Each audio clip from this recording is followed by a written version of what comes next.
উত্তরবঙ্গের ঐতিহ্যবাহী জল্পেশ মন্দিরে চলছে শ্রাবণী মেলা। এই শ্রাবণী মেলায় বিভিন্ন পুণ্যার্থী আসাম থেকে, ফালাকাটা থেকে বিভিন্ন জায়গার ভক্তরা যাচ্ছেন শিবের মাথায় জল ঢালতে।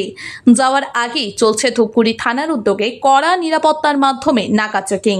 একের পর এক গাড়িতে পাওয়া যাচ্ছে একাধিক মদের বোতল।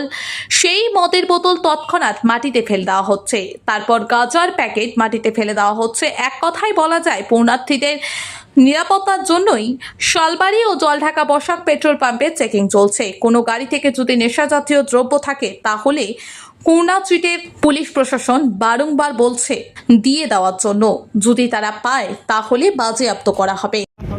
এই গাড়ির মেন কে আছে? গাড়ির দায়িত্বে আপনি আছেন। শুরু করতে কিন্তু পাওয়া গেল আমাদের বোতল।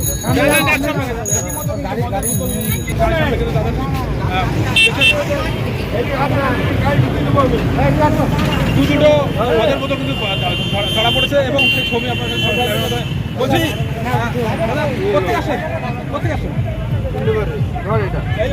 আপনারা জানেন না যে মদের বোতল নিয়ে যাবে মেলাতে মানা রয়েছে? আমরা তো খাই নাই।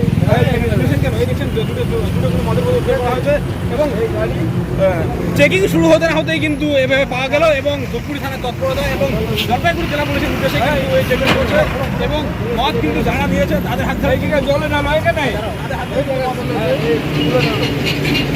মদ কিন্তু তাদের হাত দিয়ে খেলানো খেলে হচ্ছে। আমরা সেই ছবি আপনারা দেখালাম লাইভের মাধ্যমে। একদিন দেখছেন যারা মদ নিয়ে এসেছে তাদেরকে কিন্তু তাদের হাত দিয়ে মদকে খেলানো হচ্ছে, সেই ছবি দেখছেন সবাই লাইভের মাধ্যমে। মূলত জলপাইগুড়ি জেলা পুলিশের নির্দেশে এবং ধূপগুড়ি থানার উদ্যোগে গতকালের যে বিভিন্ন দুর্ঘটনা ঘটেছিল সেগুলো এড়াতে কিন্তু এবার এই পদক্ষেপ। দেখছেন মদের বোতল কিন্তু হাত দিয়ে যারা নিয়ে এসেছেন তারাই মদ ফেলে দিচ্ছে। তারা বলছে তারা কুন্ডিবাড়ি থেকে আসে। আমরা সেই ছবি আপনাদেরকে সরাসরি লাইভে দেখাচ্ছি। একদম রীতিমতো ধূপগুড়িতে কিন্তু এই ঘটনা, যার হাতে মদ এসেছে তাদের হাত দিয়ে মদ খেয়ে